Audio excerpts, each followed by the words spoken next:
Oftentimes, we cause our own destruction.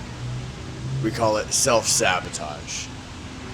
But what if I told you it wasn't quite self-sabotage? What if I told you it was quite predictable? In Napoleon Hill's very non-well-known book, Outwitting the Devil, everyone always talks about his classic Think and Grow Rich. People forget about this classic Outwitting the Devil, written 14 years later. So this is by an older Napoleon Hill, mind you. Claims to have had an actual conversation with the devil and to have wringed these answers out of him.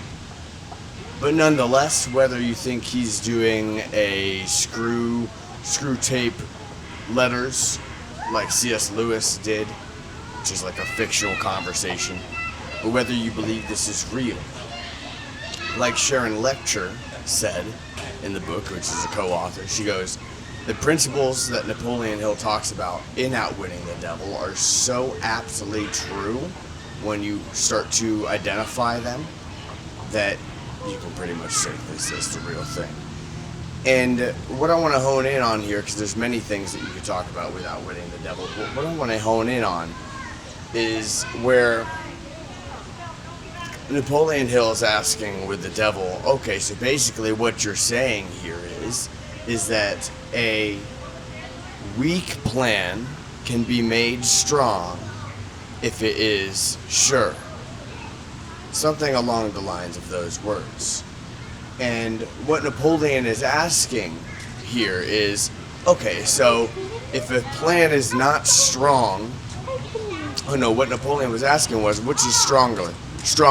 A strong plan that is very weakly taken action on, or a weak plan that is just persistently taken action upon? The answer to this question was the latter. The second one was better. Because the devil says to Napoleon, he goes, yes, a weak plan can be made strong if it is definite. So what I got from that was the persistent one always wins. It's like you can be as strong and have as many strengths in the game as you want, but if you don't literally put in the work, then it won't happen. So oftentimes in our life, we have all the advantages laid out for us, but we won't attack what we're supposed to attack. We're attacking everything else over here. All right?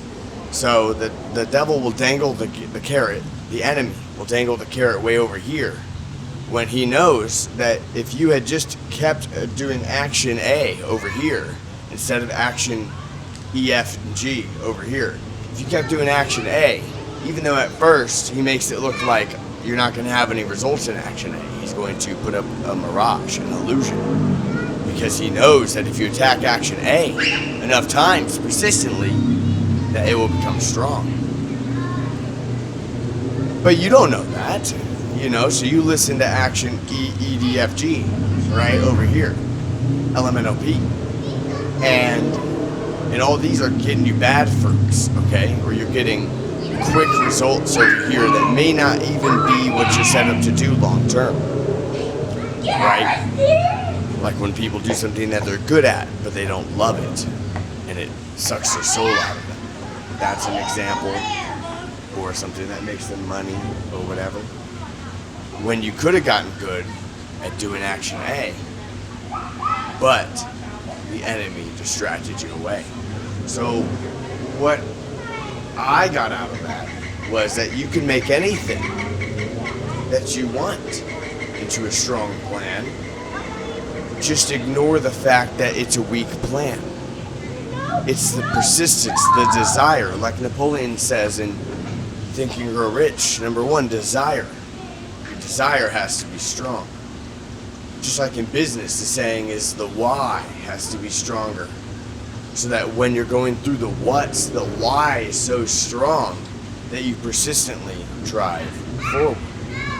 Because if you could have the pickaxe and the shovel, everything. But if you just get tired and don't take breaks, and you let the dust settle and it keeps getting back more dirt, you're never going to get there. But the person who wants it enough and claws away at it with their fingers and fingernails until they bleed will eventually, even though it takes much longer, they will get it, they will grab that gold with the bloody fingers. The whole point of it is that you don't have to have the raw finger steps to grab at it. Because eventually, as you dig, your body adapts. It becomes strong. Actually better than the pickaxe and the shovel. The sand underneath starts to fall away for you. And lo and behold, you didn't realize, but your path was quicker with the fingers. The path they were taking with the pickaxe and the shovel had rocks and all sorts of veins of meteoric rock get in the way. You didn't. So that's why the enemy was trying to deter you from digging with your fingers. Put some needles in the beginning to prick you when you're sensitive. The enemy knew that putting the needles deep down in there wouldn't matter because by then your fingers would have been trained. No longer raw, but hardened by the journey. So the enemy puts it in the beginning while you're still a little tadpole, and will try to scare you away and just scare you over here to where you're going to make headway into LMNOP land, EFG land. All right, but it's much longer of a route. Maybe it's so long of a route that it is impossible. So the enemy's going to discourage you over here. All right. Now, what I'm thinking of with when it comes to God, because it's important to also know, you can go, oh, the enemy doesn't want me going there. Interesting. I'm going to go there. But it's also good to know that the Heavenly Father wants you to go there. Okay, it's important to know these two distinctions, because when you realize, oh, that's where the Heavenly Father wants me to go, you know, and this isn't always true, but the Heavenly Father won't coat it in icing. Okay, the Heavenly Father will show you the good fruits, but I mean, keep in mind, Jesus said, he who does not pick up his cross is not worthy to follow me. So there will be some pain along the way. But what I was thinking of is that the path of life is discipline. You know? And that if you love life, you're going to love discipline, because discipline is the way of life. And do not get tired of doing the good, because eventually you will reap the good that you're sowing. So, think of that analogy of the gold digger that stopped right before and then walked away, and then his comrades kept digging. Don't be the person that walked away. Also, realize, like I was saying in other videos, you can have multiple shades to your personality. You don't just have to be one block of blue or red. You can pick multiple colors on the scheme. But keep in mind that the enemy wants you to be so multifaceted that you don't master any shade. I had to go through this for a long time, being like, oh, I'm a musician. Oh, I want to be an author. Oh, I want to do this. Oh, I want to do that. Oh, I don't want to work all the time. Oh, but I want to have a business. What do you do with that? You have to come up with your own custom plan. What really helped me with this was what Ty Lopez went over with it. First of all, your Eulerian destiny, which is trying to put your purpose into the shortest sentence possible. For me, it is helping people through words and music that have helped me.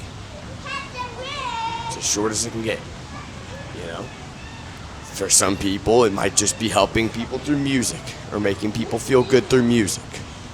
That might be a lot of people's. For some of you, it might just be expressing yourself on camera. Boom. You know, and that could be an acting thing. That could be a lot of things. But also don't oversimplify it. If you're multifaceted, it's okay to be multifaceted. But identify it. So you can go, okay, here's my 2 things. Here's my 3 things. Here's how I'm going to blend them together. You know? So for me right now, I know it's music, talking, and theology. Christianity. You know, my religion. And making my own custom pie, if you will, of that. And it doesn't have to be everything. I mean, I could have chosen to just be a gamer, right? If that's what I wanted to do. But pick your thing and then be persistent in your thing. Because if you do that, then you'll find the avenue, eventually, the shortest avenue, you know? And life will train you. And it'll hurt sometimes, but that's what it's supposed to be, right? I mean, when you're training to be a black belt, you're not going to be hurt at all. If you're training to be a football player, you're not going to, you know, ice your shoulder every once in a while. So it's going to hurt, but you got to find it to hurt the right way. And then model yourself after the masters in the field, right? Don't get stuck in their box. Okay, just because they're a master in their field doesn't mean that you're gonna be an exact copy of them. Like I said, find that custom box and make it fit for yourself. We're gonna end it right there.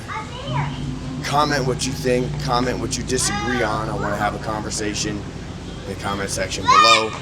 Like this video and share with someone that needs it. You know what to do. It's YouTube.